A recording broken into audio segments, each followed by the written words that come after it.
Let me tell you about the day I finally understood that my boundaries weren't the problem. The people who kept violating them were, and if you've ever given somebody chance after chance only for them to act brand new every time you finally stand up for yourself, oh yeah, you're gonna feel this one in your spirit.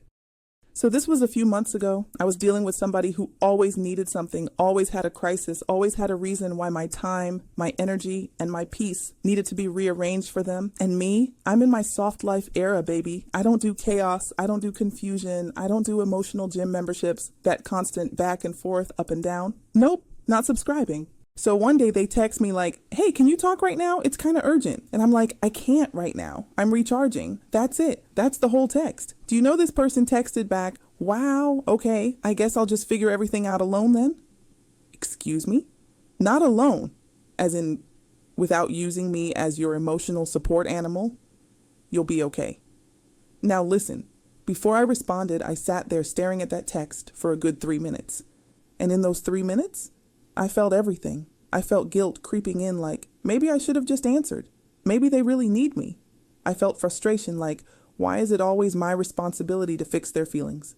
And then I felt something else, clarity, because I realized I'd been here before with this same person.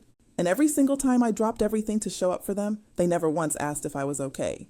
And that was the moment I felt that old version of me rising. The fixer, the overfunctioner, the people pleaser. But I sat in the silence like an adult. And the longer I sat, the more I realized their reaction was not about me. It was about losing access. Because here's the thing, this wasn't new. This was a pattern. A few weeks before that, they'd called me out of nowhere on a Sunday morning, my one slow morning, asking me to help them solve a problem they created. And I did it. I rearranged my piece to accommodate their chaos. And before that, they guilt-tripped me for not being available during a family event I told them about weeks in advance. So this text wasn't just a text. It was the final confirmation that no matter how much I gave, it would never be enough, because the issue wasn't that I wasn't supportive. The issue was that they expected me to have no boundaries at all. So here's what clicked. People who love you respect your no. People who use you fight your no. And this person, they weren't mad that I couldn't talk. They were mad that they couldn't control my availability. They were mad that I wasn't putting my life on pause to fix theirs. They were mad that I chose peace over panic. They were mad that I set a boundary they couldn't move. This wasn't about support. This was about entitlement. And once I saw that, my whole spirit got quiet, in a good way, because sometimes peace doesn't feel soft. It feels solid, like a full body exhale. You know what happened next? They stopped talking to me for a few days, and I didn't chase them. I didn't fold. I didn't apologize for protecting my energy. I went on with my life like, if you're mad that I'm unavailable for chaos, then be mad in peace. And you know what I did during those few days? I rested. Like, actually rested. I read a book I'd been meaning to start. I went to brunch with a friend who actually asked me how I'm doing.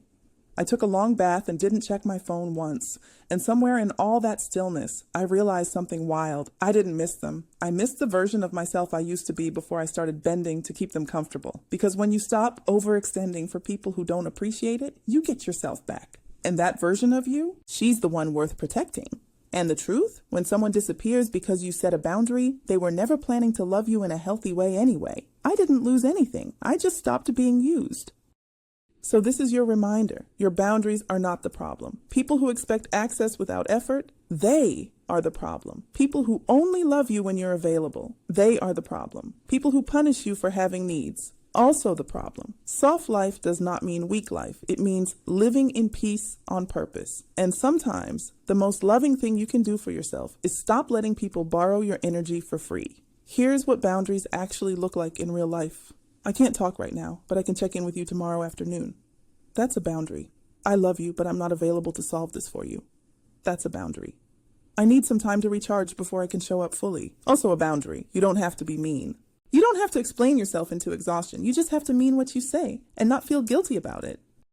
If you're in your own boundary era and you're trying to get clearer on how to actually hold your limits, this is exactly why I created the free Boundary Starter Guide. It'll help you stop second-guessing yourself and start saying no without guilt. You can download it at bougiewithboundaries.com. Use it. Protect your peace. Comment, like, and share this with a friend if you found value in this video.